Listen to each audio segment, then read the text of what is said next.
조국 전 수석이 저 때까지만 하더라도 본인이 1위에 오를 줄은 예상을 못했던 것 같아요. 그 질문 그대로 조국 수석에게 지금 되돌아온 겁니다. 그때는 법사위 간사의 자격이 있냐라고 말을 했는데 과연 서울대 동문 1위를 하고 있는 조국 수석이 법무부 장관 후보자의 자격이 있느냐라는 질문이 조국 수석 본인에게 되돌아온 상황입니다.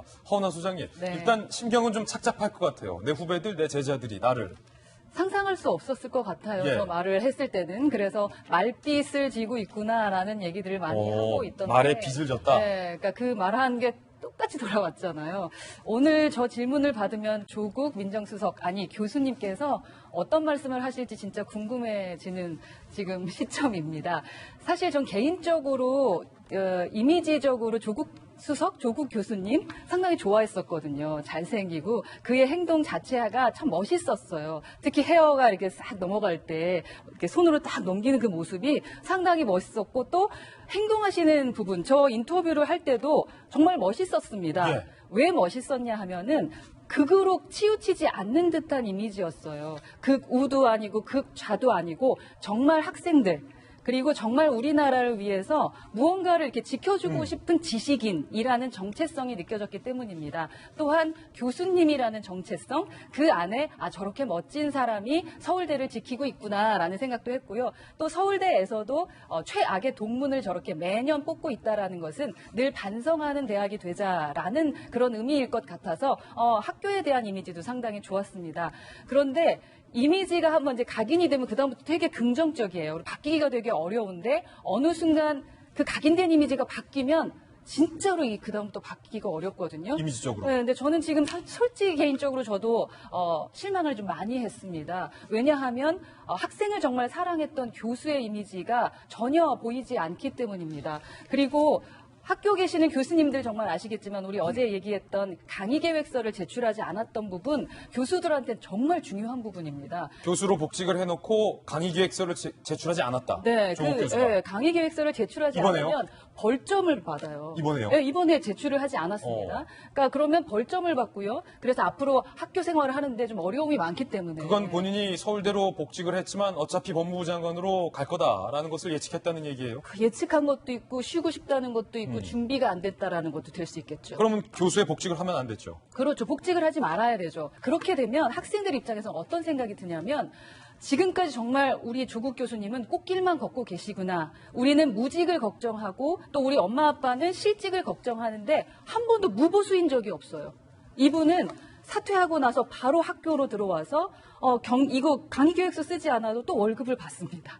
와, 정말 우리의 마음을 이해해주고 우리와 함께 가줄 거라고 생각했던 정말 좋았던 그의 이미지가 한순간에 무너져 내리는 것 같아서 제가 좋아했던 인물로서 한번 조언해드리고 싶어요. 자신만의 지식인으로서 그리고 지금까지 말씀하셨던 지식인으로서 그리고 교수로서의 이미지 전략도 한 번쯤 꼭 고민해 주시길 바라겠습니다. 조국 수석은 본인의 학교 복직에 대해서 비판했던 제자들을 향해서 태극기 부대와 같은 구구다라고 이야기를 한 바 있습니다. 과연 2,657명의 제자들에게는 조국 수석이 뭐라고 얘기할지 아직 입장은 나오지 않은 상황인데 서울대학교 학생들에게 한번 물어봤습니다.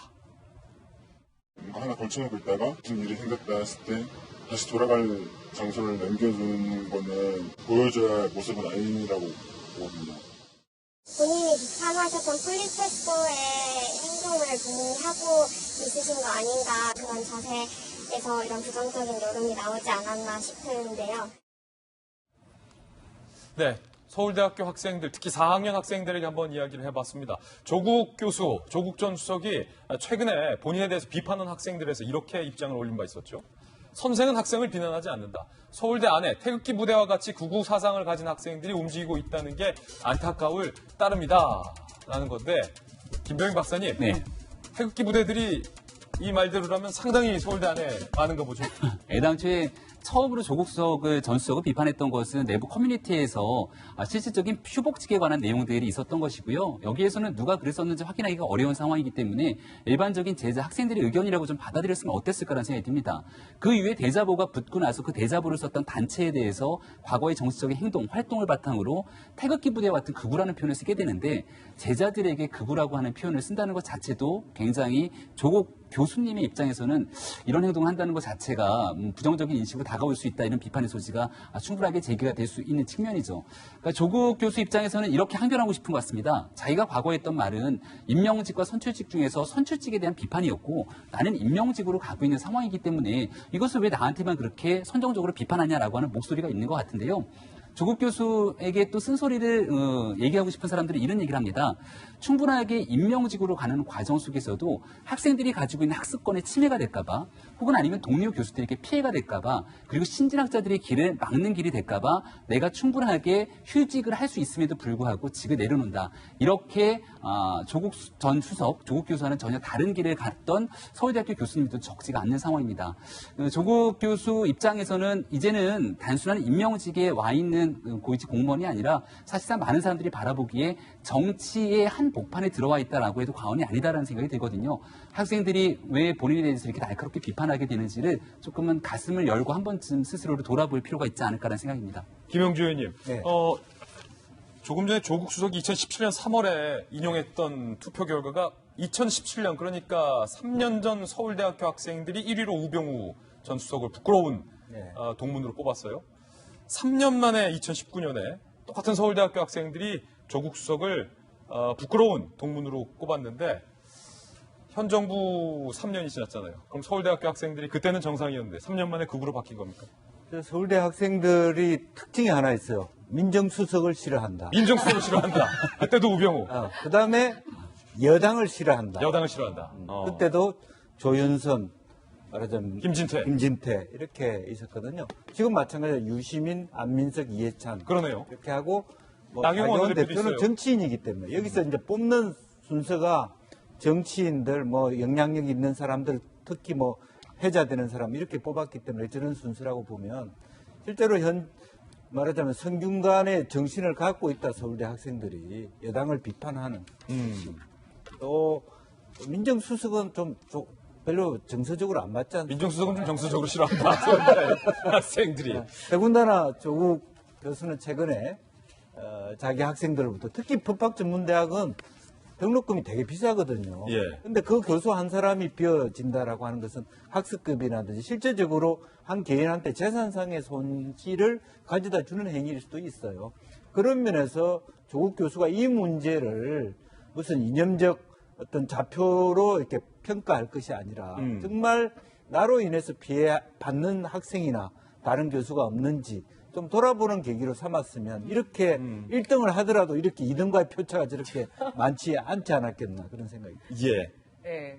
오늘 우리가 조국 교수님하고 같이 뽑은 키워드가 잣대였어요. 잣대. 네. 그러니까 암행어사 기억하실 텐데 암행어사 하면 들고 다니는 게 뭐였는지. 마패. 마패였거든요. 그러니까 우리가 알고 있는 거는 마패를 알고 있는데 마패 말고 하나가 더 있어요. 어떤 건가요? 유척이라고 바로 잣대입니다. 어. 그 두 개가 다 있어야지 암행어사 증표가 되는 거예요. 잣대와 마패. 네, 왜냐면 일반 국민들한테는 암행어사 출두요 하고 마패를 보였지만 사실은 그 지방 수령한테는 유척을 다 갖다 대면서 엉터리 작아지고 세금을 엉터리로 징수했는지.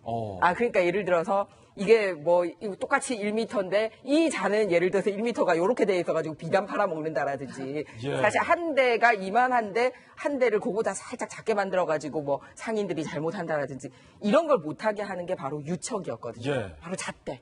그래서 가장 이 법 집행하는 사람들에게 중요한 게 바로 그 잣대가 오락가락하지 말라라는 뜻으로 암행어사에게도 그게 갔던 거예요. 그럼 이제 법무부 장관 자리가 대한민국 최고의 권위 있는 잣대를 다 가지게 되는 그런 자리지 않습니까? 그래서 오늘 이 여론조사고 폴리페서고 걱정하는 게 뭐냐 하면은 대한민국에 이거 아주 중요한 여론조사도라고 하기에는 아직 알려지지 않은 조사인데도 예. 하는 게 뭐냐면 바로 조국 교수님이 본인이 저런 거를 잣대로 다른 사람을 가늠을 했었다라는 거예요.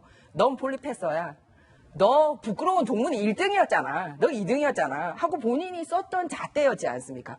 근데 그 잣대를 나 폴리페서인가? 나 부끄러운 동문인가? 하고 본인에게도 갖다 될 수 있을까를 국민들이 걱정을 하고 있는 거거든요. 그래서 우리도 오늘 잣대를 키워드로 뽑은 거 아닙니까? 예. 그래서 그런 걱정을 불식시킬 수 있는 그런 법무부 장관이 될 수 있는가? 바로 인사청문회에서 우리가 검증해야 될 부분일 것 같습니다.